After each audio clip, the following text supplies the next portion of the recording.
Hey everyone, welcome to Anti-Regulars United. Today we have an AMA with TxHashDome. So let's get started by having the team introduce themselves, tell us the background, their experience in the real world, like professional life and also in crypto, and how they know each other, and we'll go from there. Hey, sounds good. Thanks for having me. So a little bit about myself. My name is Bojan Petrovic. I am originally from Serbia, but I moved to United States in about 2002. But long story short, I ended up in Florida in about 2019. I was investing into stocks here and there, But as soon as the whole scandal with the GME and all those stocks happened, I seen the influence that the government can have onto those. And I moved all my assets out of the stocks into the crypto. So I started in the crypto, I want to say in early 2020 with SafeMoon. I actually seen it on TikTok and I was like, what the hell, let me invest a few bucks into it. And but yeah, so from there I started learning, the goods and the bads, of launching the projects and whatnot. Luckily, my first experience, with the SafeMoon was a pretty good one. And also, obviously, as everybody else, I've invested some into Dodge as well. But I invested actually way before Elon Musk said anything about it. So after that, after SafeMoon, I moved on to the Elongate and a few projects here and there. And I ended up in a project called INDC, or Nano Dogecoin. I stuck around there for a while. I got to know the team really well. They actually, we ended up working together and whatnot. And after that project, I actually moved on. And unfortunately, but I ended up in MetaRuffy, which I'm sure a lot of you guys are familiar with it. But long story short there, I joined January 16th and I left the team in March 2020, or March 22nd, sorry, of this year. And the idea, well, actually about the team as well, we met through various projects, right? So some of them we met through the INDC. Adam, which is he's a co-owner of the project. He was working for me, so to say, here and there. I used to shill for projects myself. And but yeah, he was one of my best shillers. I ended up dragging him along to some other projects, and we formed a really good relationship. And as I mentioned, he's a co-owner right now. Some other team members, we have Chris. He's from SoCal Token. We met through both tokens, I guess, and he liked what we were doing, and he wanted to work for us as well. And a couple other members, we have Neil freaking Diamond, he's from MetaRuffy. We have Finn, he's from MetaRuffy. We have Mark, he's from Australia, he's from INDC, that's where we met. And list goes on. We have Blonde Bomb as well. She's in XDC. If anybody doesn't know that, it's not a token, it's actually a very, so to say, private and exclusive group. But yeah, so we have a couple advisors as well. I want to say we have actually up to 10 advisors. And our CTO, he's from India. He's from a company actually called Scords. And he's got a very extensive background as well. He's been in the basically developing, coding and whatnot in the business for about, I want to say close to 20 years. I think he said 18 years. And for an example, one of his clients is actually Binance. He's worked for United Nations, some banks in the Europe as well, and yeah, so he's got a pretty extensive background there. But yeah, so idea came to me while I was in MetaRuffy at the time. I've seen, how many people are trying to scam the project, basically, just the false marketing and false listing agents and everything like that. I mean, the one instance that I've had actually had YouTuber and TikToker scam us. He actually changed the name or his bio under TikTok to Meta Ruffy, just quote unquote, to show us that he's legit. And he's also he made the video. We've seen the video, and once everything was said and done, he got paid. It was only 2 BNB, but it's still the principle, you know. He got paid, and he just disappeared. He blocked us all from everywhere, whatever, from the people that knew about him, and you know, he wasn't responding, obviously. So yeah, that's the first place that that the idea came to me. And he's also tried going around to some other people to from the team at the time to you know, do the same thing with them to basically, you know, make the video, get paid. And he was thinking, you know, that we weren't communicating together. So yeah, so the name, I know that it's a little bit different, you know, name. It's not a Shiba Inu, it's not a meme this, meme that. It's actually, you know, it stands for what it says. So TX basically stands for a transaction. Hash has 2 meanings basically behind it. One of them is kind of like a hashtag, you know, for marketing and or, you know, social media, and the other one is you know, hash basically as mining power, so to say. And the dome is basically, you know, everything under one roof. All right, so that you guys are basically like the Fiverr, right? Fiverr for crypto. That's what the goal here is. From all these scams, you're trying to provide a safe place for developers to get freelancers. Yes, that's basically the heart of the project, right? So we actually have the smart contract written and coded and everything. We have been testing it in the test net for about a month now or so. I've actually showcased it to our DAO team. And, you know, I had Chris is here. I see him here. He was one of the testers with another DAO member.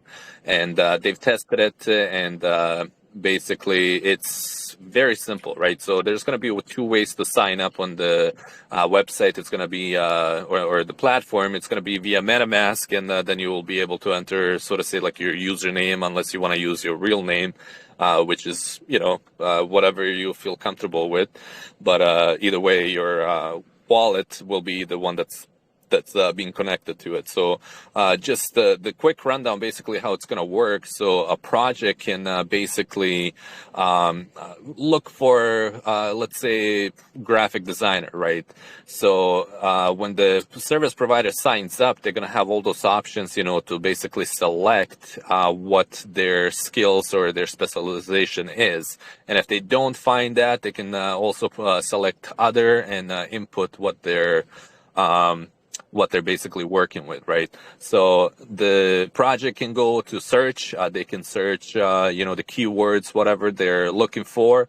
They can see the first few, whatever. Well, they can see the list of who everything provides it, and the service providers will also be able to have their, like, you know, sort of say like on Fiverr, you know, they're going to have their portfolio there, who they worked with before. And we're also going to make it so, for example, if service provider A works with project A, they're going to have that on their resume. It's going to be, sort of say, embedded. So after a while, you know, after, let's say, a year, we have a service provider that has, you know, let's say 15 projects under their belt, you know, and the people hiring them will be able to, you know, either cross their references or, you know, just glance who they worked with, you know, whether those projects were successful or not, you know, and they'll be able to contact them as well if they wish to do so.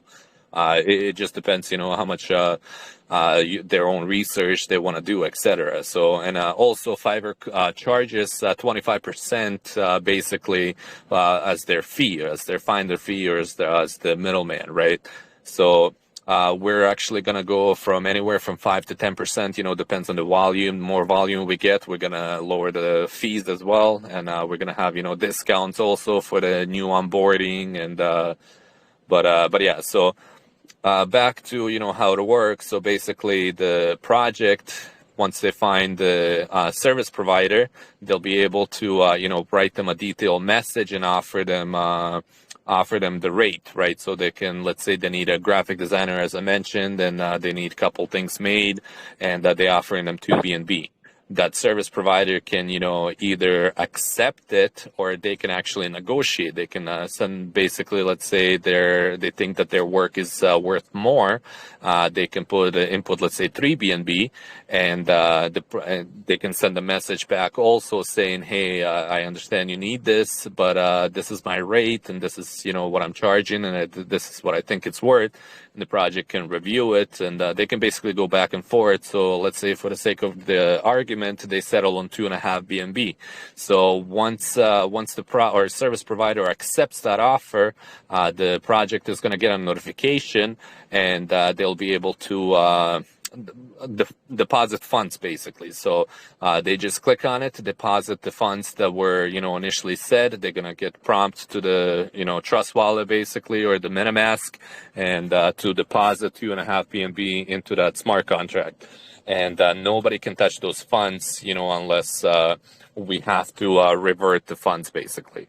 So once the funds are deposited, the service provider will get a notification, and they can basically press the button, start work, right? So they can start working on whatever they were hired for. And once done, they just simply press, work order complete, or work complete, and the project gets a notification. The project basically takes a look over the work done, and once they're satisfied with it, they can approve it. So to approve it is just basically, 10 cents or whatever the network fee is, and service provider gets a notification, and now they're able to withdraw funds. As soon as they withdraw those funds, they basically, once again, they pay the BSC network fee, and they withdraw it, and that's when the service or the work order is complete, or marked as complete, basically. So that's just the gist of that. All right, so it'll be like an escrow, basically. Who's going to decide? Like, can you explain again? Who's going to decide the work order is complete? What if there is some arguments about, like let's say the developer is not happy with what the marketer produced, or the graphic designer? Let's just say they just copied some images off of like Google or something. Are you guys going to have some kind of members or a community, or like some kind of type of method to deal with these situations? Oh yeah, no, definitely. So we're gonna basically we're gonna try to keep it as simple as possible. We're gonna have a dispute team that's gonna basically set up a meeting with both parties. Once the meeting is set up, we will obviously be able to read what the original work hired for was. And so, for example, let's say that the service provider knows that they're wrong. They decide not to show up or whatever. And, that's sort of say basically admitting guilt, and the project would be awarded the funds back, immediately, basically. But if they show up and basically this project says, hey, they copied this work, whatever, here's the proof. Once again, the project would get that the funds back. But if the project is trying to say, like, okay, so we hired and whatever, we're not really happy about it, and we're gonna go to the message, and we're gonna mediate between, right? So I mean, all the cases are gonna depend, but if the service provider has done work, if the message collides with the work done, the service provider will get the funds. But yeah, so it's obviously as the service providers build their portfolio, the projects will be able to tell what kind of work should they expect. So I mean, if they see what kind of work they have done in the past, and they expect something better, that's obviously that's not how it works. They provided the work that they have done in the past, and they're going to be awarded the basically the funds. So All right, so the big question is, how is this different than Fiverr? Like, why would someone go use you guys both as a service provider and a developer versus, let's just say, going to Fiverr? Right. So we're going to be based on crypto only. There's not going to be any kind of fiat or something like that for one. So a lot of people, that are, for example, on Telegram, they're not necessarily on Fiverr selling their services, right? And as far as the Fiverr goes, everybody, including myself, is always looking to expand their business. So, having two shops open basically, works well. And another thing is, as I mentioned, Fiverr charges about 25% for the fee, for the middleman fee, and we're only going to be charging 5 to 10%. All right, so can you go more into your business model, how your business model is set up, and the use case of the token itself? Basically, explain like the whole purpose of the token, because you could do all this without a token, right? So, what's the purpose of the token? How it's going to be used? How it's going to interact with your platform? Yes. So the token, as you mentioned, we can do it without the token, but to do it without the token, we would basically need about $100,000 to set up everything perfectly, right? The token use is going to be basically our main goal is to use the token as the form of payment, so to say, to stabilize the token and kind of sort of say make it as everybody uses BNB right now as a form of payment for like AMA channels, right? So that would be the the ultimate goal in this whole thing. And another thing, the service, basically the people using the services on the website, everything is going to generate revenue, right? So once the revenue is generated, we're looking to put it back into the, so to say, ecosystem. So this token that we're making, it's not just going to be, benefiting from the buys and sells and tax and whatnot. And keep in mind, we're actually planning to put the taxes down all the way to zero, because we are looking to work with Binance. And as I mentioned, our CTO has direct connections to them, and he's willing to basically use our pitch deck to hand it to them, so to say, directly, so we don't have to jump through the hoops and all the applications and whatnot.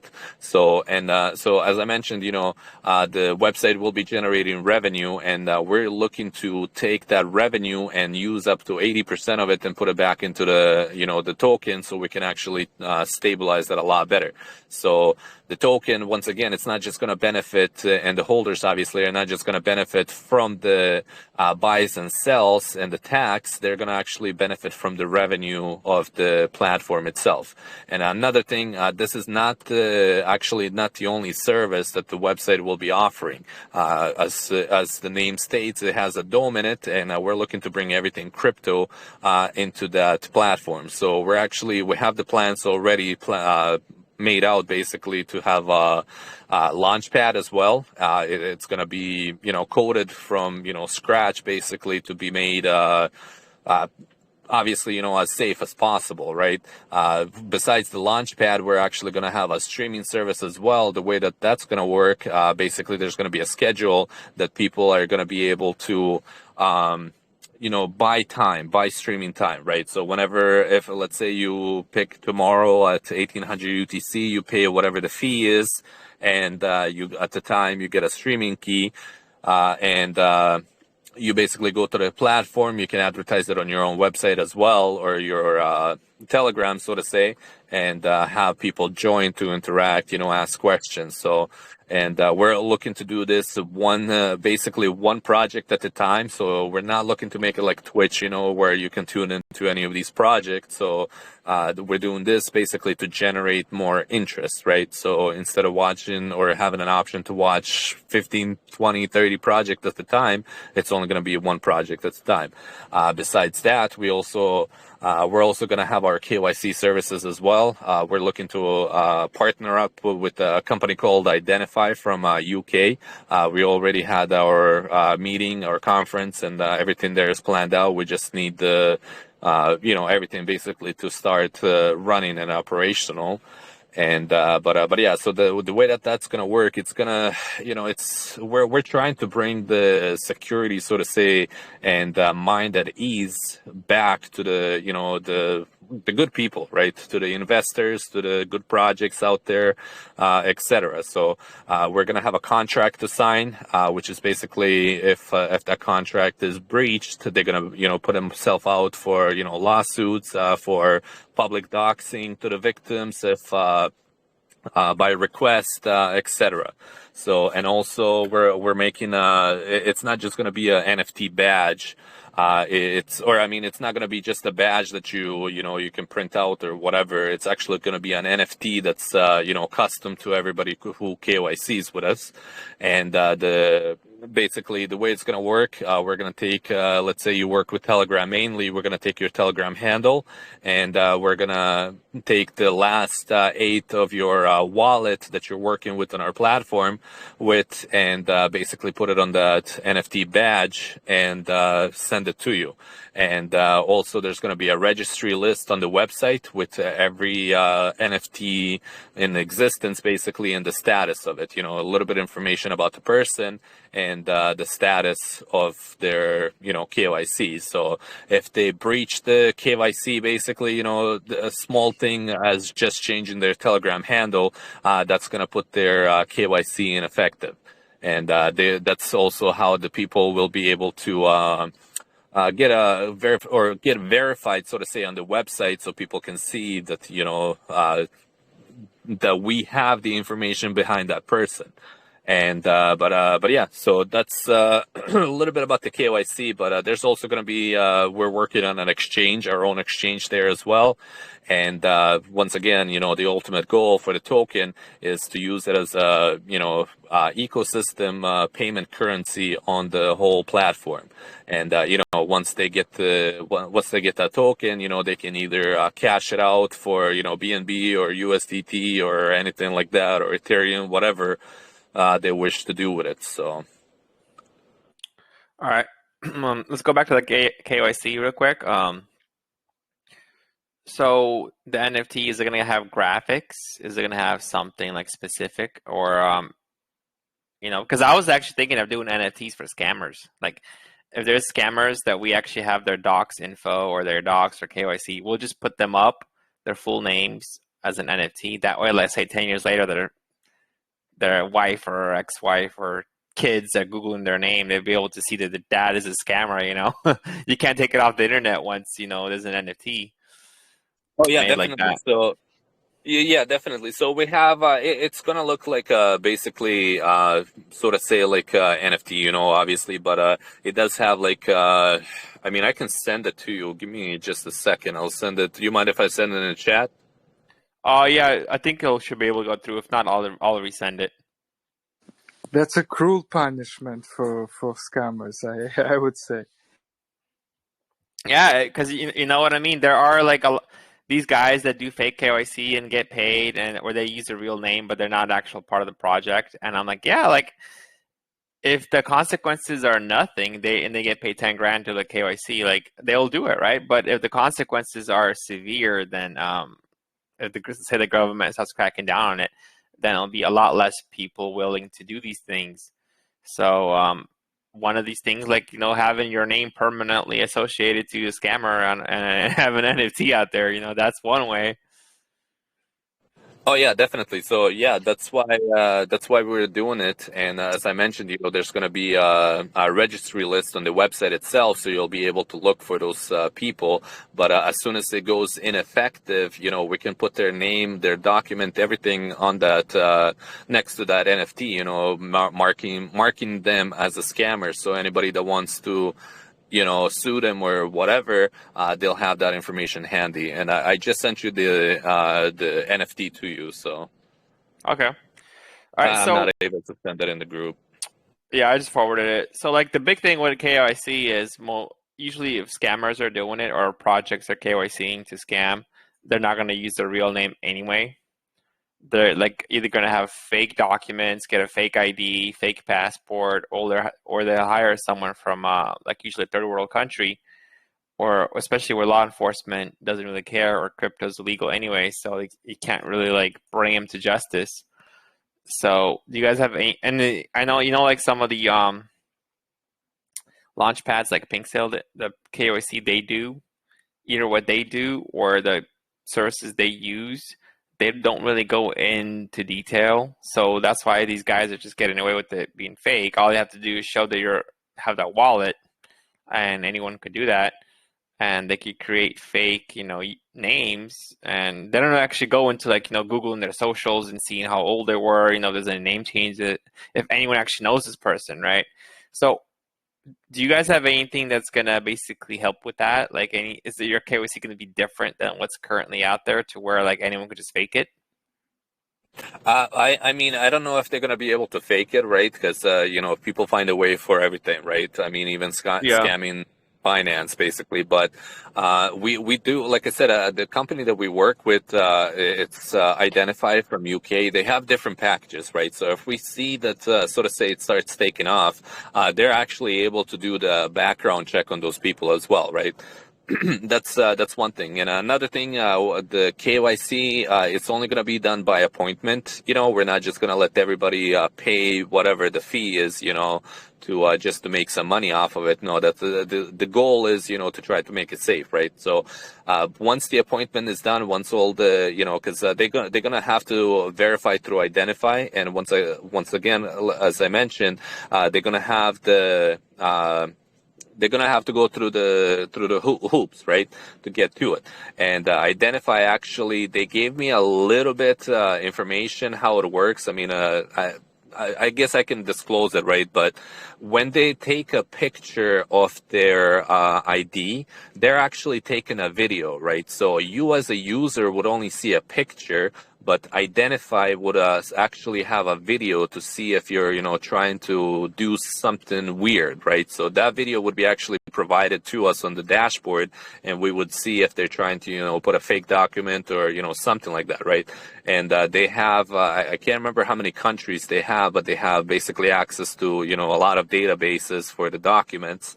And another thing, what we're going to be actually doing, so the whole process is going to take a couple weeks, most likely even actually up to a month in some cases, right? And this is because we will have basically a code sent to the address that they say that they're at, right?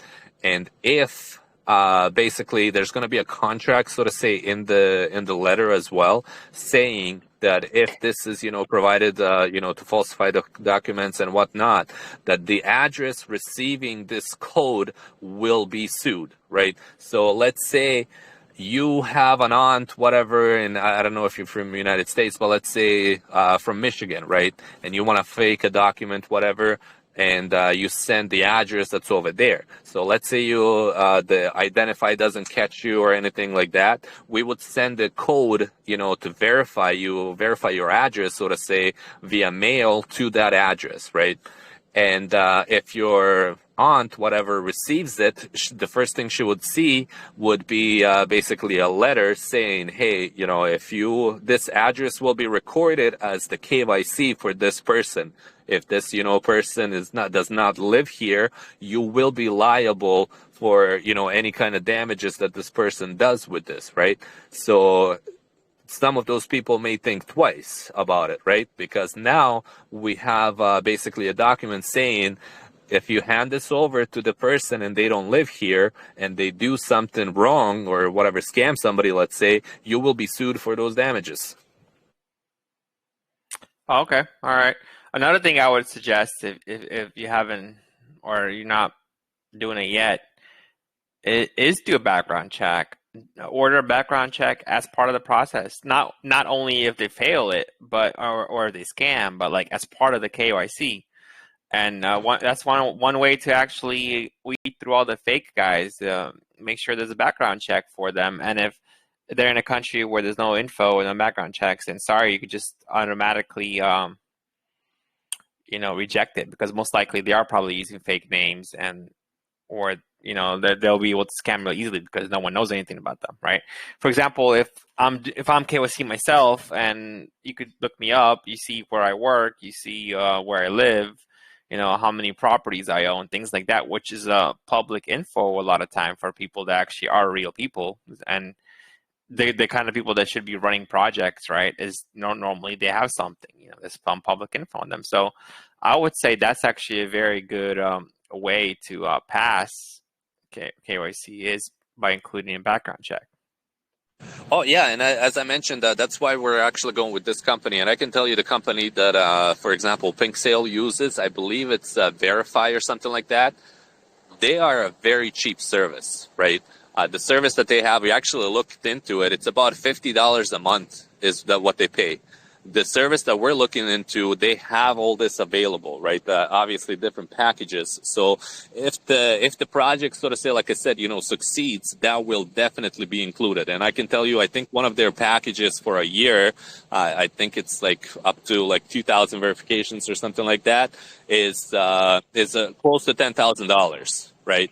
With the background check. So including the document verification, the background check and everything, it's a full package that they do for, $10,000 a year. So if the project, revenue basically, or generates enough revenue, that's definitely going to be on there, right? So, and we're not planning to open the KYC just yet. Just because of those reasons. But as soon as we can have, buying power, so to say, to purchase these perks for our users, to, as I mentioned, to make them safer, that's definitely going to be included in it. And they do have extensive background check. The guy actually demonstrated to me. I just held up my driver's license, basically, and he was able to tell me a little bit about me, where I live, what I do, and, stuff like that, my background, right? So the service is there. Like I said, we just need to get to that point to be able to activate the full package that they offer.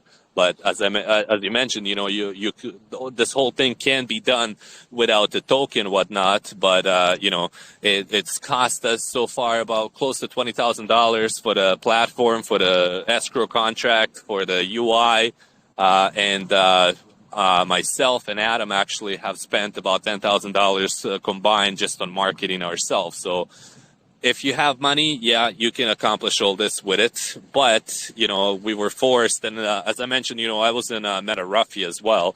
And at the time, the reason basically after I left, the guy ended up blacklisting my wallet, right? Which at the time was worth about 200 BNB. So the 200 BNB that I was going to use is basically make this whole platform. But we were forced to basically go the other route about it. So, and once again, even if the token is dumping, and worst case scenario, the platform generating the revenue can still be there, and that's where the up to 80% is going to go back to the token, and half of that 80% basically goes towards the staking, and half of it goes towards the anonymous buybacks, which the tokens that we actually acquire with the buybacks are going to be sold into the community, basically, either at lower tax or something like that, at a not a discount price, at the same price, but there's just not going to be a tax on it. So essentially, those tokens that we actually buy back are going to be sold twice. And there's also going to be NFT staking, not for the NFT badge, but the NFT concept that we actually have in mind. And I'll get to that later. All right. So you mentioned that the token or the users are going to have revenue, right? Or it's going to basically be so, and you also mentioned, I believe, something about a company. I think it might have been in DMs even about having a registered company. So, is this going to be like if you're owner of the token, you're going to get revenue or profit sharing, or is it just going to be based on taxes? Can you explain a little bit about the tokenomics and how the token is going to interact and how the users are going to benefit from the platform, or not the users, the investors? Yes. So as I mentioned, any kind of revenue up to 80% actually of the revenue is going to go back to tokens. And obviously, if you hold the token, you can stake the token. Once you stake the token, you'll be, so to say, eligible, depending, what percent you're staking, but you'll be eligible to the basically, let's see, 80. about 40% of the website revenue. So all the holders combined will be, benefiting just from that and getting basically, BNB or something like that. We haven't decided which token to reward them with, or it might just be like USDT, but we're not going to reward them with the native token for staking. We're going to reward them with, stablecoin basically. And so they're going to be able to benefit that way. Another way that I haven't touched up on too much is, as I mentioned, we're going to have a Launchpad, right? So if you are holding our token and let's say project B wants to launch with us, and obviously the projects are going to have to be KYCed and all that, but besides the point, to launch with us, we're going to be requiring a percentage of the total supply of those tokens. Now, the percentage is not going to go towards the platform. Actually, 0% is going to go towards the platform, but the percentage is going to go towards the stakers, basically. So, or holders, I should say. So if you're, let's say, holding 2% of the total supply, which is, actually going to be quite a bit of a whale, you would get that percentage of the supply of the other token. Do you see what I'm saying? Yeah, how much percentage, or maybe you don't have the numbers yet, but like, what for your Launchpad, what are you thinking of as your fee for how much percentage of tokens would you take from them for your staking? We're actually looking anywhere from 2 to 4%. So, and it's actually not going to be for the staking. So once again, if you are holding TxHD, you would automatically get the percentage from that 2 to 4% of the supply from the tokens launching with us. So it's going to benefit our holders, and it's going to actually benefit the project launching with us as well. So, for example, let's say TxHD's a year down the road, now we have, let's say, 50,000 holders, right? So those 50,000 people will constantly be getting airdropped the new tokens, right? So that's, it doesn't seem much, but if you, for example, look at the either Gempad or Pink Sale or something like that, their Launchpads, whatever, they're launching tokens, sometimes, 10, 15, 20, 30 a day, So if they're getting all those tokens dumped into their wallet, that's going to add up, that's going to add up quick. So though the people also launching with us will be gaining about, 50,000 holders right at the launch. Okay. So is there going to be any other fees for the Launchpad, or is it mostly just going to be the 2 to 4% of the token? That's going to be mostly it. We might charge like 1 to 2 BNB maximum, right? So it doesn't matter if you fill out, pre-sale, let's say at 100,000, 5,000 BNB or ETH or whatever. It's only going to be, it's not going to go over, I want to say, $500. Okay. So very minimum, basically, just so we can actually pay our employees, right? So we're not looking to have people work for us, forever and not get paid or just benefit from, tokens or Launchpad, whatever. It's going to be, fixed income for everybody. And like I said, we do have an LLC right now where we're trying as much as possible to not to include the token and the crypto side of it just yet, because we're going to be trying to advertise that, live advertising to people, right? And we're also going to have, once the people do land on our website, we're going to have small infomercials basically on how to set up, how to set up your MetaMask, how to set up your basically your wallet, how to set up an account with us and, basically start, selling your services. So we're going to try to reach out to the general public as well, because, let's be real, right? All throughout the world, crypto users are maybe 1-2%. So we're gonna actually expand our views. So even if let's say you're a lawyer and see our ad, you might want to put your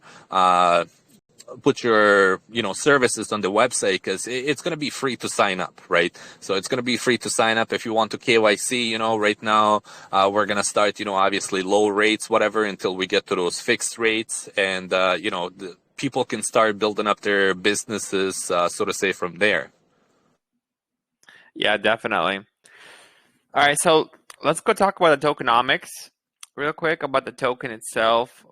Is there what taxes are, and about the, seed sale, private sales, what's going on? I believe you guys are having, looks like a pink sale, private sales coming up in 2 days, almost 3 days. And you had a sale previously, right?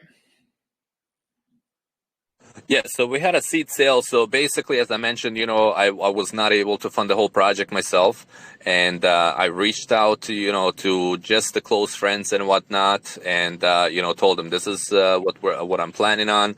This is the project, and this is what we're doing. So after a while, we decided to have the sale. So the seed sale was basically 2 BNB maximum, just as the private sale is going to be. The seed sale will get 15% more than the private sale, and the private sale will get 10% more than the public sale, right? So we only filled out 50 BNB for the seed sale, so it's not like there's going to be like a huge whale or whatever coming into the launch or anything like that. And also every seed sale participant is now a DAO member, right? I'm sure you're familiar what the DAO is. So we do have a functioning DAO as well, and they have actually decided amongst themselves to vest the seed sale. So the seed sale is going to be vested 50% at launch, 25% the following week, and 25% the week after that. And it's going to be the same thing for the private sale as well. And public sale, obviously, if people decide to join from the seed sale or private sale, they will be getting those tokens right away. So, well, like I said, I'm trying not to make whales. That's why we're not. I know the whales can be good for the project, but everybody has seen the past. They can be very destructive for the project as well. So the rates are not too. So to say, not too far away. So I think the seed sale got 48 million tokens per BNB. The private sale is going to get 43.6 million. And I can't remember on top of my head right now for the private or for the public sale, but it's going to be 10% less than that. So I think 39 million per BNB. And I did mention we are launching on Ethereum. The original plan was for the BSC, but DAO and I were, looking at the market and looking at the project launching on BSC and Ethereum, and we decided to actually go with the Ethereum route instead. We do have a contract for both, but we're sticking with Ethereum. And the reason why we're having the BNB sale is just to accommodate, the original plans. But everybody does understand that the launch will be public sale and launch will be on the Ethereum. So whatever at the time of the pre-sale, the BNB and the Ethereum rate is, that's how much they're going to be getting. So, okay. And is there going to be the DAO also for private sale or only for seed sale? Like if I'm in private sale, and can I vote too? You mean is the private sale going to be able to join DAO? Yeah. Okay, so yes and no, right? So if let's say yourself, you want to join the DAO or whatnot, to have the vote, to have the first news and stuff like that, the DAO itself can vote whether to accept you or not. So if you're somebody who has a reputation of being destructive or something like that, they're most likely going to vote no for you. But if you're an excited investor, people know you, people know who you are. We put up a vote basically. If you pass, you pass. So it's going to be basically decided. The new DAO members are going to be decided by the current DAO members. Okay, so is there like a platform for the voting already? Like, how does the DAO actually currently work in its state? Is it on your website, or do you have like a special contract, or? It's just a group right now. Right now, it's a group in the Telegram, and we have about 40 members in it. And we actively vote on things, right? So if it's a significant vote, we usually leave it up to a week or so. And if it's something fairly simple, we leave it up for 24 hours. Okay, all right. So everyone basically gets one vote. It's not based on how much they contributed in seed sale. Yep, that's right. Everybody gets one vote. Everybody's vote has the same carry, so to say. So, if you're a whale, once again holding a 1% or something like that, your vote doesn't trump somebody that, holds, let's say, 100 million tokens. Yeah, okay. Yeah, makes sense. All right. Can you talk about Robert, seed sale was 50 BNB, they said. Private sale is 100. So I'm not really familiar with the way that private sales on Pink Sale work. So after the private sale is over, like you could basically claim all those funds, right? Because like a pre-sale, the devs can't just take the funds; they have to put into liquidity. It's part of the contract. Right. So the way that it works, you basically get asked how much do you want to basically release right after, let's say it's concluded or it fills, right? So you can put, I think, up to 95% which is what we chose. And private sale funds are actually going towards marketing, right? So all the marketing that we're having so far and this week, I'm sure you're familiar with Doxxed. We're going to have some. We're going to have an AMA with him and another AMA on Thursday. So all of this is paid by myself, by Adam, basically. So, so everything is coming out of our private funds, right? So this has nothing to do with DAO, nothing to do with the seed sale, nothing to do with that. So the private sale will be allocated for basically majority of it for further marketing, which is actually when we're going to start our real marketing with bigger callers and working with different people. But yeah, so the plan is to fill out the pre-sale and once we fill it out, we're getting on those calls right away. And, we're pushing towards the launch, which is going to be most likely within a week of the private sale. So yes, you can put any basically input onto the Pink Sale, whatever you wanted to release. Then you can also vest the rest of it, and which is you can put a day. So let's say you put every 2 days, and then you can put the remaining percent of the whatever is left. So let's say as soon as the private sale concludes, you can claim 50%, and then you're left with 50%, right? So if you put, let's say, 7 days and you put 5%, so that would mean that every 7 days you would get 5% of that 50%, or out of the 100%, I guess, until 50%. Okay. And what would be the hard cap for pre-sale? So the hard cap for the pre-sale is only going to be 250 BNB. That's it.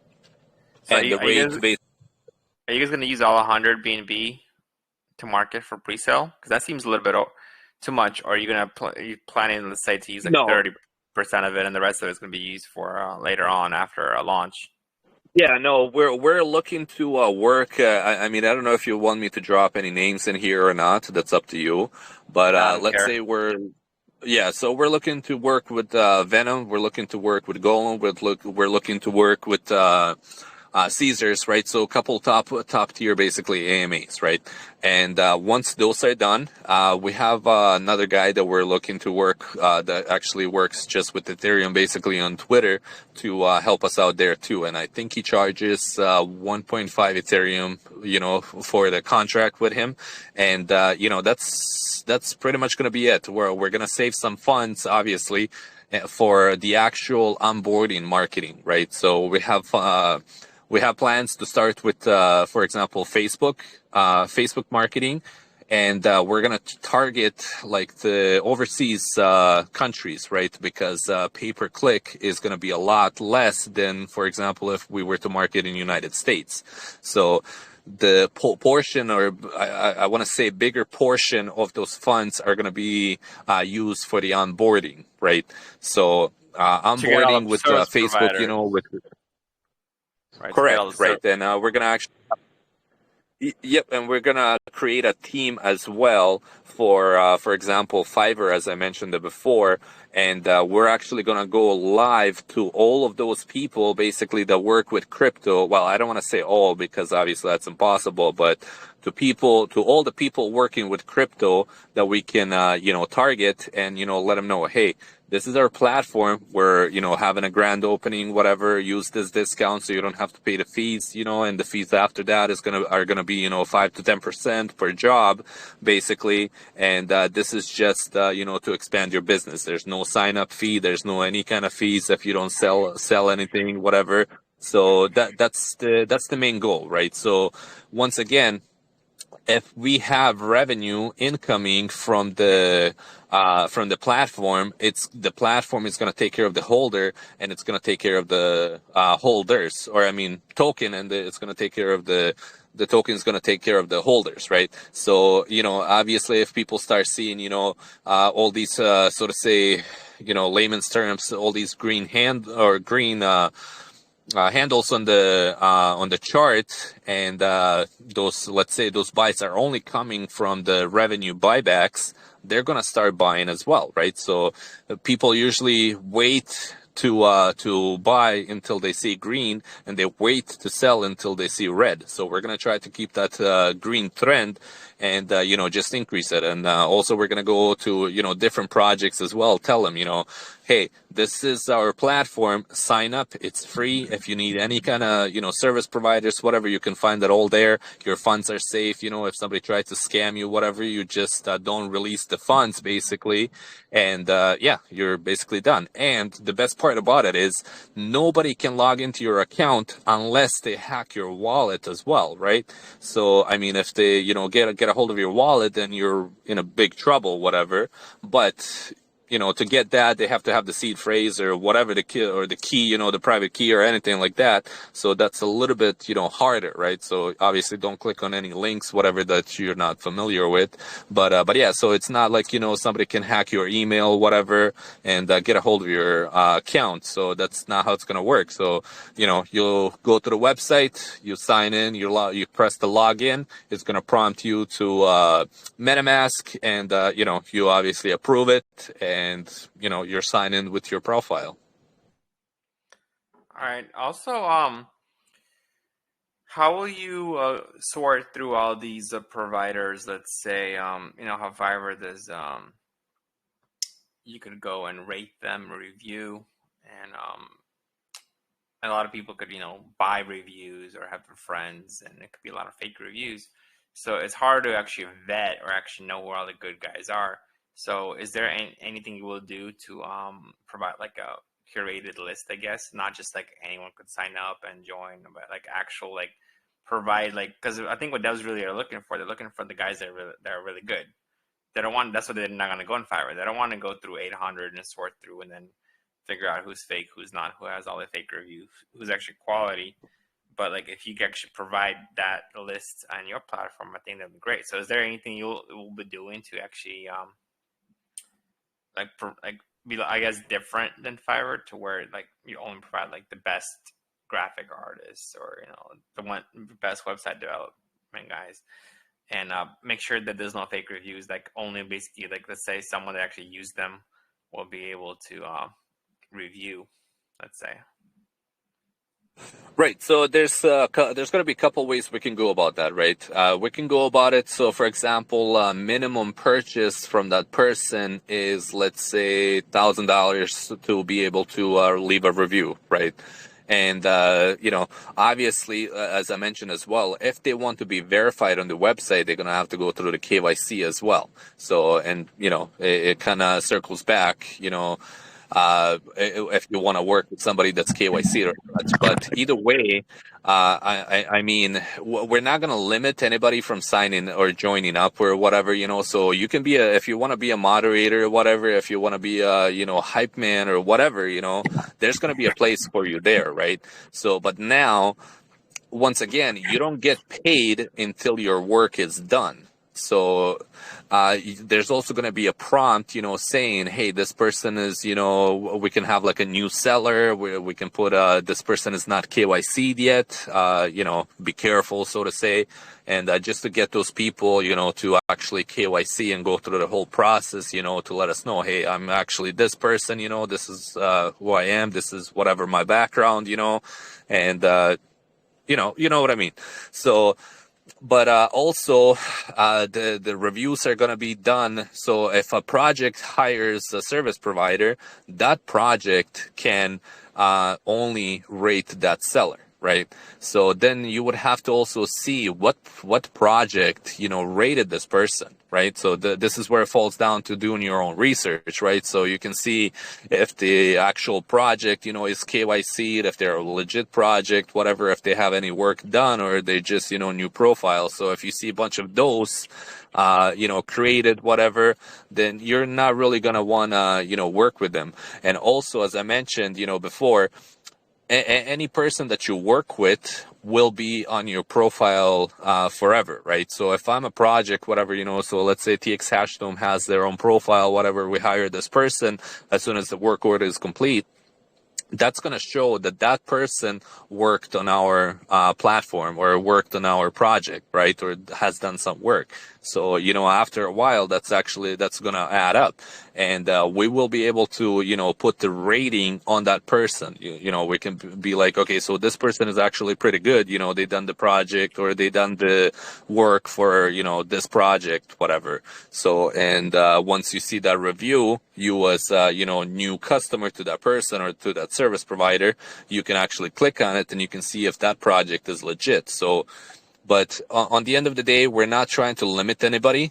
And, because people will want to try to, grow themselves as a person, right? So you might have a bad rating, let's say last year, whatever, but now, people are actually starting to see that your work is doing well. So, but yeah, so the worst case scenario, the projects would only have the time wasted, but their funds, which is most important, would be saved, right? So, let's say me as a project, whatever, hires somebody, whatever, and they don't actually deliver. So now I can put a bad review for them. I can contact the platform, get my funds reversed to me, right? Because obviously, there's going to be some jobs that are, $5,000, right? So if you want to have an AMA, let's say if Venom signs up with us, somebody wants to have an AMA with them, and they actually don't, they don't do a good job, or their service provider or whatever that they hired to do something for them, so they can basically tell them like, hey, this person worked for us, but they're nothing, we're not gonna hire them again. So, and once again, they're not gonna lose those funds, they're only gonna lose some time, which is time is money basically. So all right, perfect. Okay, I have two more questions, and then we'll open it to the community. So the first one is about the token distribution. Can you tell us what the distribution is? You sent me the white paper. So is this stuff generally up to date? What it's saying in there about 7% for seed sale, 6% private sale? Nope, the tokenomics that I actually sent you are up to the date. So the tokenomics on the white paper haven't been updated yet, but the tokenomics that I have sent you are updated. Oh, okay, these ones I see. Seed sale to 4%, vested, private sale 4.3, public sale 9.8. Marketing. So where's all the rest of the percents? That's just what's going to be spent. So basically, we're going to allocate some for the exchanges as well, and the rest of it is just going to be in the supply, and there are going to be some burns as well. Yeah. Okay, so hold on. Let me go add it up real quick. So 2, 6, let's say 9, 15. It's about only 21% accounted for. Where's the other 80%? Yes, yeah, like I said, we're saving it for the burns, and we're saving it for the CEX exchanges as well. What? But why do you need for like a centralized exchange? You normally only need about 10% or less tokens from multiple exchanges. And so what's? Can you tell us about the burn? Like what you will do with the burn? How is it going to work when you will do it? We haven't actually got to the whole percentage of that as well, but also you have to keep in mind that the tokens that have been sold out, they're not no longer, so to say, in the circulation, right?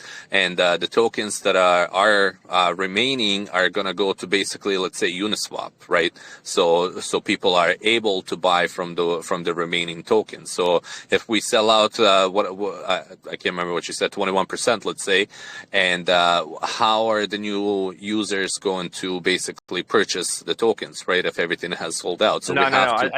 I think you guys got the whole tokenomics messed up because when you're doing, let's say, public sale allocation is 9%, and let's say you put 100% of those, let's say 200 BNB, whatever it is, hard cap. Let's say you match that with 100% liquidity, so you would have exactly the same amount of tokens set aside for liquidity that you'll pair with 200 BNB. So roughly, usually what people do is they take 70 to 80% of the raise from pre-sale and do liquidity, and that would roughly tell you the amount of tokens. So if you only have 20% of tokens and public sale is 9, liquidity would only be about, let's say, 8-9%, because 9% is going to be 100% liquidity. So what I'm trying to say is, even if you did 100% liquidity, that's only 30% of the whole supply that's going to go to liquidity and to all these allocations like seed sale, private sale, marketing, and all that. So there's 70% missing, basically.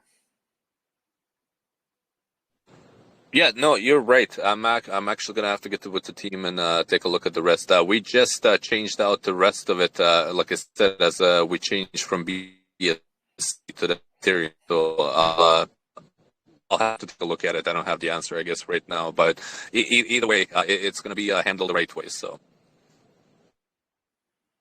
Okay, because that's actually the most important thing for me is the token distribution.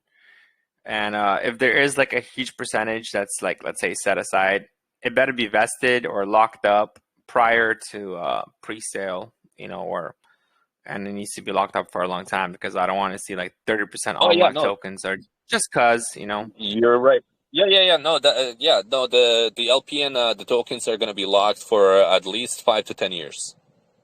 No, not the LP, and I'm talking about the extra tokens, the ones that are missing, or if you even set any Right, but aside I'm for like saying both centralized will be exchange and all locked those. up. Yeah. Okay. All right. Right. So whatever is going to be set aside, but both LP and the unused tokens are going to be locked for, like I said, 5 to 10 years. Okay. Yeah. Honestly, what I would do is I would recommend you don't do any burns. It's doesn't make sense. It's useless. It doesn't do anything. And I would look at the numbers that you sent me and and redistribute the percentages so it adds up to 100%. But include the LP in there too. By the way, do you have plans for what the LP ratio will be for pre-sale? Because let's say you raise 200 BNB, what's the percentage of those 200 BNB that's going to go to LP?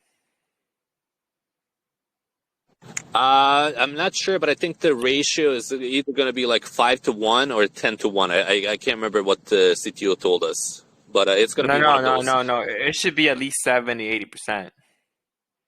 So if you raise 200 BNB in pre-sale, you should do like, let's say 150 or so would go to LP, 150 BNB. Oh yeah, for the BNB, actually, we're looking up to 80% of the what we raised to go towards the LP. Okay.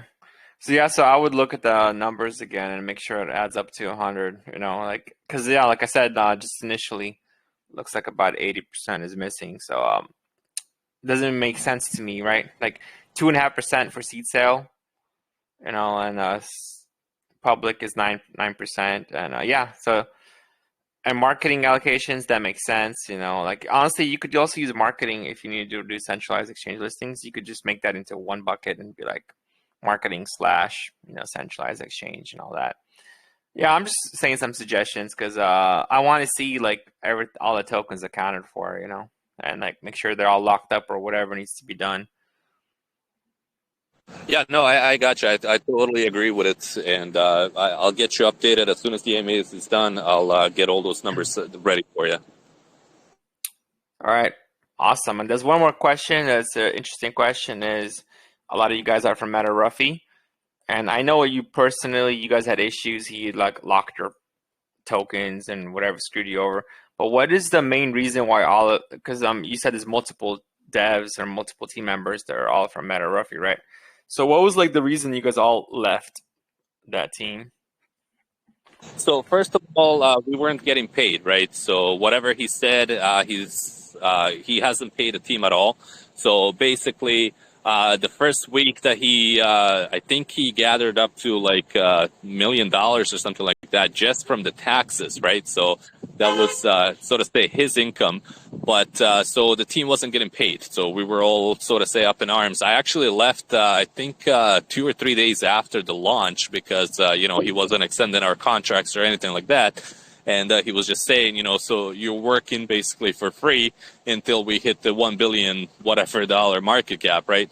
So that's basically why I left the first time. I said, you can't guarantee me that, and I'm not gonna, keep on working for free, because basically I would get up at 6 o'clock in the morning and work basically past midnight, because I was doing the shilling in the morning, I was doing the DMs basically after that, then I was doing the games, then I was checking up on the shillers, making sure everybody sends me the proof, gathering the wallets, planning out the next day, etc. So I left, like I said, not because he locked my token, that didn't happen until after I left, but because he wasn't paying us. So everybody there was basically... You should have just dumped them, man. Should have just dumped us 200 BNBs. Well, right, but I didn't honestly think that he's going to be, that rotten of a person, so to say, right? Yeah. So, well, I actually got I got those vibes from him from even before Meta-Ruffy. Like when they did Ruffy and then they relaunched to Meta-Ruffy, I think our AMA would matter. It was early on, like basically just the way he was, like arrogant and like almost as like, oh, you sold my tokens, screw you kind of thing. You took some profits. Like he was targeting people for taking profits, and meanwhile, like he's getting all this, like you said, $1 million in taxes that nobody knows what the hell that's going. So no one's getting paid except him. Honestly, I feel like that's the biggest scam of all.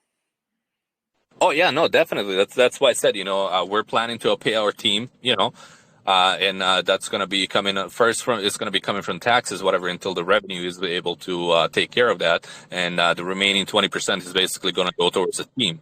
And but it just depends, how fast or how slow we grow. That's the taxes are they're not, the taxes that we have right now, they're never going to go up, right? But they're only going to go down. But that up to 80%, going back to the token, that might change. It might be 70 this week, so we can pay our team, or it might be up to 60, or it might be up to 90. It just depends how much the revenue is generated. But anyways, so the other people that actually left, one of them is Neil freaking Diamond. I don't know if you heard the session that they had, whatever, but basically Neil was basically, he's a freelancer. He was selling his NFT services, designs and whatnot to the other projects, right? So, Meta didn't like that. And he basically, just told them no loyalty, whatever, and he kicked them off the team. That's pretty much it. And Finn, same thing. He told him there's no loyalty, whatever. You're not doing anything for me. Why should I keep on around? Why should I keep you around and whatnot? So Finn just said, basically, screw you, I'm out. All right, so TLDR, basically he's an asshole. All right. Yeah, Moving definitely. on.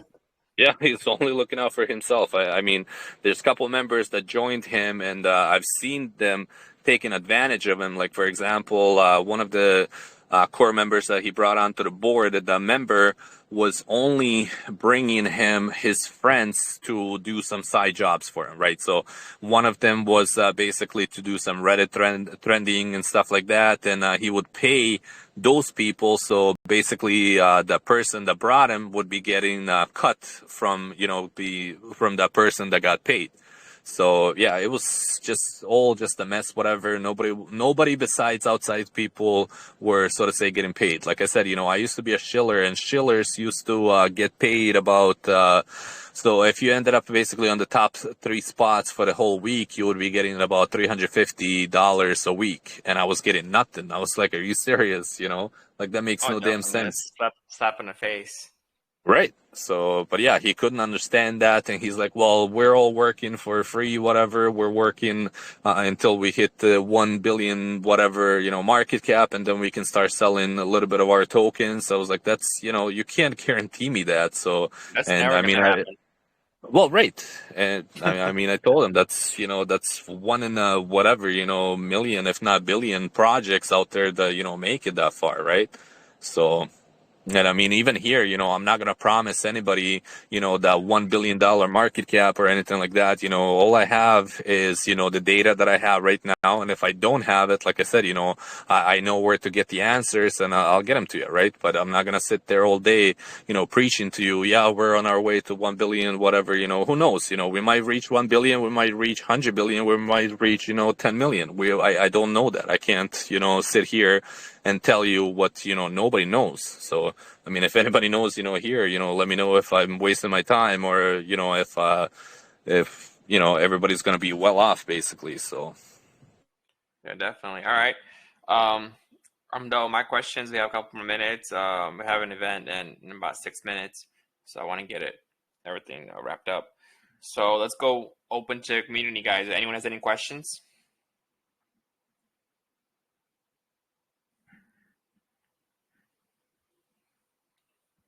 I think we pretty much covered everything because I know people were all asking, private chats about, why did you leave MetaRuffy? So that's one of the questions. Here's a question. Are you guys planning on creating utilities with real life? Okay, I don't know if that's an actual question or if that's just a Google question. I mean, we had an AMA. We know what the utilities are, so I'm not even going to ask that one. Actually, let me touch up on that for a second, right? So I actually think I know what they're asking. So I have had a question basically asking me if, so to say, let's say I need a plumber, right? So would the plumber be able to sign up on our website, so to say, and get paid in crypto? I think, like I said, I've had this question a couple times before, so it's not something that we have looked into, but it's not out of the sight either, right? So it doesn't have to be necessarily through this platform. We can have, a different branch, like, so to say, like we have a KYC, whatever different branch and, etc. So it's not something out of the reach. So if working, in crypto, for crypto is, turns out to be, valid, turns out people want it. And then, who's it to say that next day we're not going to open a, a different platform, so to say, completely different business, but under the same staff. So you can get paid, in crypto for everyday, jobs, basically, around the house or, even so to say, who's it to say that it might not be the next, Uber, thing, so to say. So I mean, if I'm into crypto, I want to drive my car, but I want to get paid in crypto. Who's it to say that that's not something that can happen as well? Yeah, but then if you're doing that, then you're kind of getting away from the whole purpose of your project, which is crypto specific type of Fiverr, or otherwise, why not just use the regular Fiverr? Yeah, no, I got you, but I'm just saying, if there's a want and a need for, to get paid in crypto for anything, it's not out of the reach, it might not be me, might be somebody else that does it, whatever, but I'm just saying in general that it's a possibility, right? But right now we're sticking, work for crypto, get paid in crypto. But, further down the road, I can't tell you. I mean, the crypto could be, the world currency, the next day. We don't know that if the banks are going to fail or whatever, Yeah, definitely. One more question from the white paper, and actually seen that part also. CEO who is playing the role of CFO and COO. Is that position until the position has been filled? Is that still the case, or have you guys gotten? We have gotten it. So COO is actually Finn from MetaRuffy, and the CFO is Mark C88 is his Telegram. He's from Australia. He's our CFO, and as I mentioned before, we met through INDC or Nano Dogecoin.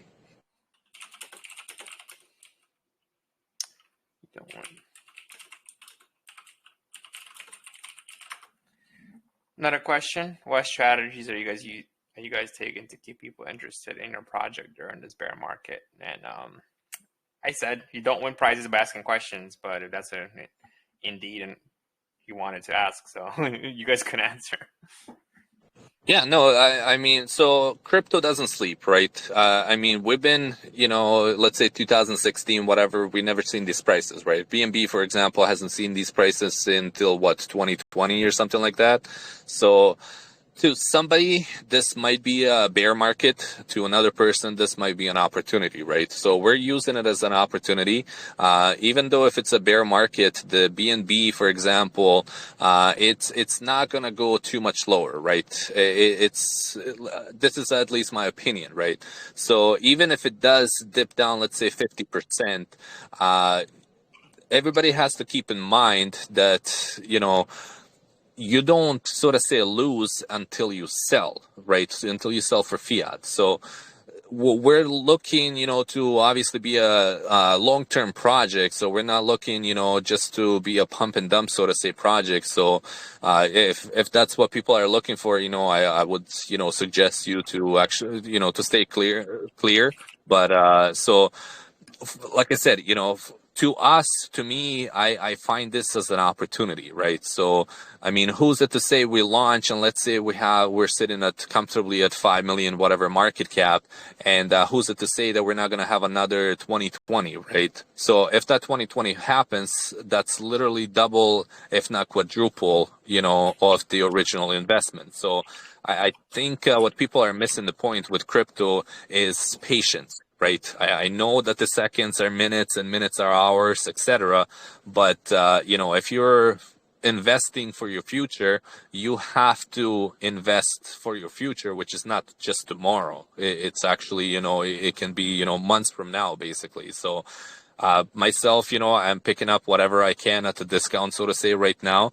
But yeah, so it's not going to last forever. There things in the world right now, whatever that are happening, are affecting it. But once again, that's not going to last forever.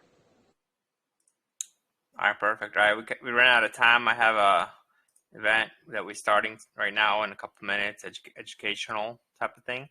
So all you guys here that are free to join that too. But you want to do like a closing statement, and then we'll end the recording and I'll do the giveaway real quick. Yeah, sure. So first of all, thanks for having me, and I do apologize for not having the tokenomics ready, so to say, but I will get to those to you as soon as possible. I'll get them updated on our Telegram as well, so people can use the filter for it. Basically, it's it's a minor whatever infraction, so to say, but yeah. So I do want to thank everybody for joining, for listening to me. As I mentioned, my sole purpose, so to say, is to make the crypto safe, right? It's hard to do it without support, whatever, but there's a need. I've spoken to, I want to say, thousands of people before I actually got to this point about the project, right? And everybody's telling me that this is very much needed in crypto right now, right? So Binance is not going to care for you. Ethereum, whatever, is not going to care for you. Our sole purpose, or my sole purpose right now, is to basically make this safe and as pleasant of a ride as possible for everybody, right? I cannot predict whether our project is going to be successful or not, but I know for a fact, basically, that this service is needed, right? So we need to put the scammers out of the business. As I mentioned, I've been scammed myself. I've tracked the wallet down and had over $500,000 in there, and that's a lot of people, that basically contributed to that. So we're looking to put the Telegram scammers, any kind of scammers out of the business, that they're trying to make a quick buck out of you, or out of thousands of people. And we're looking to work, with legit projects and legit service providers. And there's never going to be a short need for any of those. All right, guys. thanks for the AMA, and everyone here, please join the group. I just posted it in the chat. And I definitely agree with you 100%, your vision, because that's the same thing we have here, putting scammers out of business, making it harder for them to scam. It's going to make them, less reluctant, more reluctant to scam. And the harder it is, the less money scammers make, and the more money that, investors and developers, to the people that actually, should be getting that.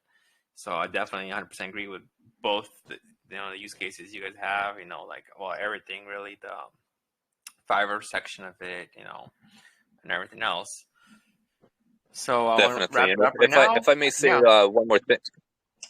Let me say one more thing. I'm sorry I got it wrapped up, but as you mentioned, we do have our private sale coming up. The first 5 minutes of the private sale will be whitelisted, and I extend the offer basically to anybody listening to right now. If they wish to join the private sale, whatever, or at least have it just in case, because we do have some more AMAs coming up, and I need to update the tokenomics. So at least be whitelisted and be ready, right? So if you do wish a whitelist spot, just DM me your wallet. I'll pin it for both of us, and I'll get you added. Thank you. Yeah, perfect. Yeah, one last question. I don't remember. What were the taxes going to be like, and what are they for? Like, what the distribution of taxes? Yes. So that taxes. Let me type it out real quick and.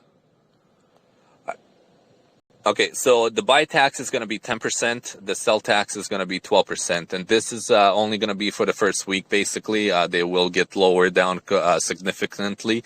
The reason why we have them sort of say, I don't want to say that they're high, but let's say they're medium. The reason why we have it is because obviously, people are reluctant to dump right on the launch, whatever. So we're trying to use the best of it and have, the funds for the future marketing. So the 1% is going to be towards the project Kickstart, which is basically venture capital, right? So we're going to take chances into upcoming projects toward KYC docs, whatever. If they need any kind of services, they apply for sort of say a grant or a loan. And basically, if they are approved, they would get a certain amount of those funds basically, and they wouldn't be sent to them, but we would let them choose who they want to work with from our platform, and the people that want to work, basically for this project, they would have to be KYCed. So we would directly pay to those people for whatever needs the project needs or has, and basically those people then would be working for their project, ensuring that they either get marketing or a graphic design or even a developer or something like that. So that's what the project Kickstart is. 2% towards LP, 3% towards dev, and 4% towards the marketing and the team. And as I mentioned, this is only going to be for the first week, and after that they're most likely going to go to either like 8.8 or 7.7. Okay, thank you. No, thank you. Thanks for having me. Yeah, thanks. Thanks again. Enjoyable AMA. Thanks for coming here. And I encourage everyone here to check out the project, and check out the private sale. And if you want, you can wait for the pre-sale. I always say, private sale, there's a risk reward ratio. If the risk reward ratio is good, go for it. If not, and you want to be on the safer side, go for the pre-sale. It's up to everyone to make their own decisions. And thanks for coming here. And you guys have a good day, and good luck on the private sale coming up. I appreciate it. Thanks again. Thanks.